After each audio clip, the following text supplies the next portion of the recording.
Welcome to Das Won't Hunt. I'm Pierre Ruth for Information Week, and in this episode, we will be talking about the changes that Google has wrought upon the world with changes to its search approach, introducing what's now being called AI Overview. It's been known by a few different names and appellations. But before we get into the topic, I'd like to introduce our guests for this episode. We are joined by Pierre DeBois, CEO of Zimana Analytics, and Duane Forrester, Vice President of Industry Insights with Yext. Gentlemen, thank you so much for being with me today. Thank you. It's a pleasure to be here. Very happy to be here. Absolutely. Excited to be on the show, JP. Thank you. Great. Okay. So the big question that I think, well, the top of mind question that really everyone is starting with is, how will these changes that Google has brought, and we can talk about what these changes actually are these things that are, do you feel that maybe for yourselves directly or businesses that you work with, that they are hurting?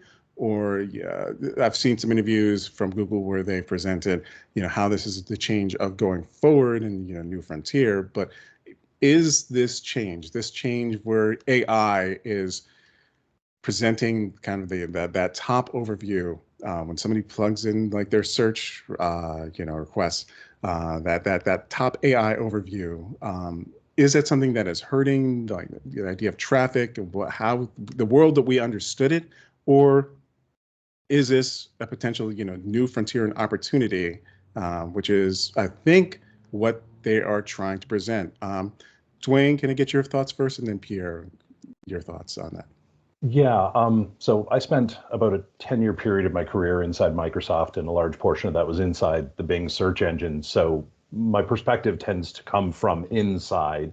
I can tell you that there was digital marketing before last week, and there is the new world that we live in now. And honestly, you can roll all this up into OpenAI. You can put Perplexity in here, all of the big players.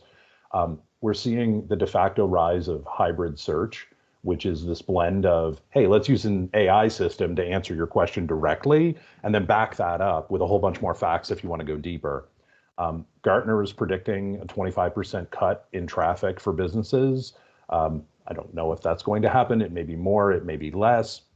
But I can tell you right now, this is a watershed moment in search. 25 years ago, Google started, and they trained humanity in how to do information retrieval. Take a question in your mind, put it in the box, scan for things that are highlighted that match the thought you had, click on something. Hey, don't look over here, but along the way, we're going to make money from advertising. They're about to redo that again. And it didn't start with Google. It started literally November 2022 when OpenAI said, hey, everybody, we got this thing called ChatGPT. You should give it a try. Humanity started to get retrained in what it means to get an answer to a question. I expect there to be a bunch of shakeup. I expect there to be clear winners. There are things you can do to win in this environment, and it's important. I'm guessing that, Pierre, I'm hoping you've actually got some data. I have some data that talks about how frequently an auto-generated answer fires versus a click-generated answer fires within the AI overview experience. How many pixels down the organic results are pushed. All of this type of information is starting to become available, but we're so early days. We don't have a lot of information. It's going to have an impact, and it's going to have a lot of impacts in a lot of areas. Local, informational, image, video, all of these areas of search are going to have their own form of impact. Pierre, over to you, your thoughts. Yeah, I would say I've worked with small businesses, large businesses for the last 15 years doing analytics. I agree with Duane on a lot of the points he's brought up. It is a watershed moment. We've gotten used to search as we know it. And I like how Duane brought up the point about Google has sort of taught the world at a certain level, with maybe a little bit of Bing somewhere in between there, just as kind of like we try. like a garnish, basically. So I think they've succeeded and be wildly beyond expectations. But I think the challenge is adoption. I think that's the bigger thing. So I usually tell, every time there's something new on the horizon, I usually tell clients, Yes, this is going to be influential. That doesn't mean cancel your reservation at your restaurant and go to work tonight. And I think this is going to be one of those as well. I think the big thing that will impact is a lot of times people hear search and they think about, I want to be on the top of the SERP. I want to be the top keyword for this area. That part is going to change majorly, and we've kind of been marching towards that. Ever since we've made since 2013, when mobile started taking over as being the leading platform rather than desktop, the context around search keywords has kind of grown a little bit. It grew in small ways. You wouldn't just look for a Mexican restaurant. It would be a Mexican restaurant near me, or a Mexican restaurant near my neighborhood. Just a little bit of extension. With AI, we're now extending it further to be more of this not only a full text, but when we get multimodal going, this whole idea of looking at image and audio and the description and jumbling it together to create this sort of natural language response that we haven't seen before. I think the challenge for businesses moving forward will be figuring out what adjustments you should be making in your SEO. We're going to see increments of that over the next few years. I think that's what a challenge will be. Gotcha. Great. Thank you both for your initial thoughts on that. Pierre, to follow up with what you literally just said, have you already started to work on what your plan is going to be, or plans that you're going to speak to clients about how to start doing this, or is it still kind of early days yet to really start figuring it out? Because yes, this has been rolled out, but at the same time, there are definitely there are going to be tweaks and changes and there's a bit of learning and some kind of that those kind of those adolescent times with this at first. So have you started making concrete plans yet in terms of changing, or what's that thought process right now? I would say working on plans, but doing it with an eye on content. And I'll tell you why. Right now, if you look at the general public and how they're responding to AI, a lot of the message that they're getting is about content more than anything else. There's things that AI can do for workflow in general, and there's some things I think people are learning how to do operationally. I think that's a whole, if I had to say, I would say that part is probably a whole different ball of wax in some ways, because that opens up the idea of using RAG and using, managing your own database to kind of get a very specific response from AI. But I think for most marketers right now, they're hearing a message around content.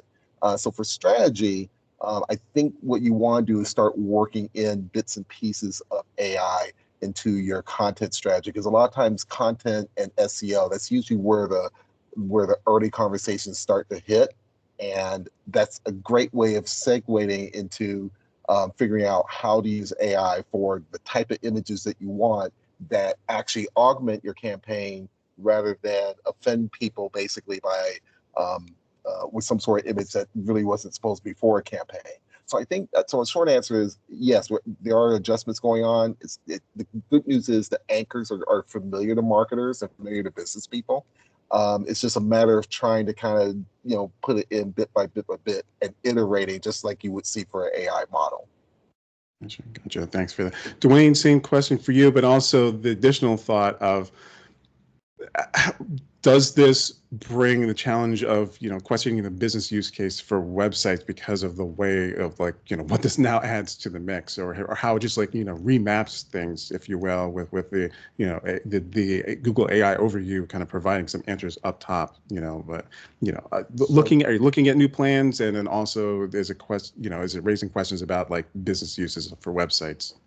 Yeah, so this is really interesting. I'm in a bunch of different private Facebook groups, and we're having similar conversations around what's the future of a website. And it's super easy to pick a direction, drift off that way, and kind of speculate on it. And it's fun, I won't lie. I think the reality is, in the near term, and we'll call that within the next 5 to 10 years, websites aren't going anywhere. Websites are essentially a container. And Pierre makes a really important point here, right? Content is critical. No one is coming online looking for a solution to their problem, hoping that your SEO is part of that solution. They don't care. What they're looking for is the answer to the problem. What is the water filter for my refrigerator? They don't care how optimized your website is. They just need a filter for their fridge. So your content is the critical component. I think what's going to happen is we need to explode what content means into a number of discrete things. When I say content, each of you gentlemen have something that comes into your mind in relation to that word. For most people, it's going to be written words, a blog post, an image of an article. This is historically what we think of. We write content, we plan for content. Today, it's long form video, short form video, it's snippets of phrases, it's the answer to a question in the middle of a paragraph. It can be the entire paragraph, it may be a list, it may be any number of things. And that's where AI takes that extraction layer and pulls forward the content to best answer the question, which kind of leads us down the path to, well, then we've always, I mean, your website, it's built on a content management system, a CMS. So you could argue that the website is nothing more than a container that holds all of these pieces. Now, I can tell you that historically, my company, we build all data for clients on knowledge graphs, the same concept that a search engine is built on, that Amazon is built on, and so on. It allows you to identify an entity, and then it discovers the relationships between them.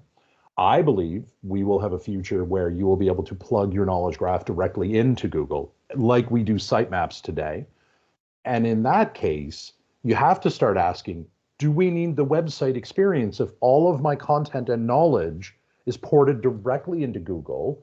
Can I offload that compute into Google and make the experience happen on Google? I get the transaction, I get the money, and really that's what I want without the overhead.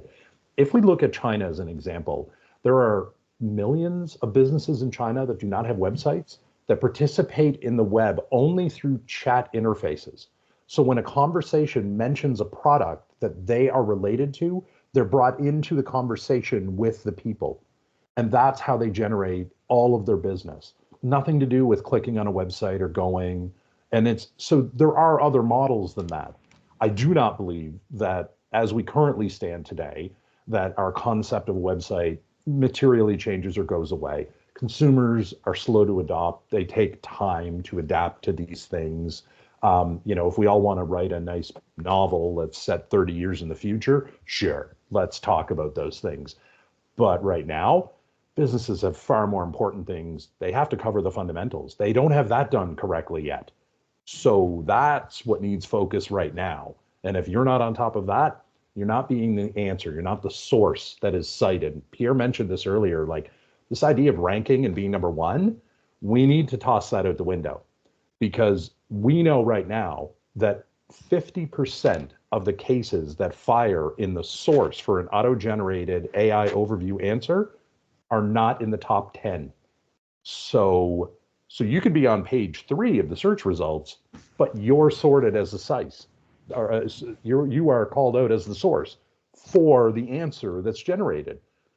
That has an impact on how and why and what we optimize, and immediately.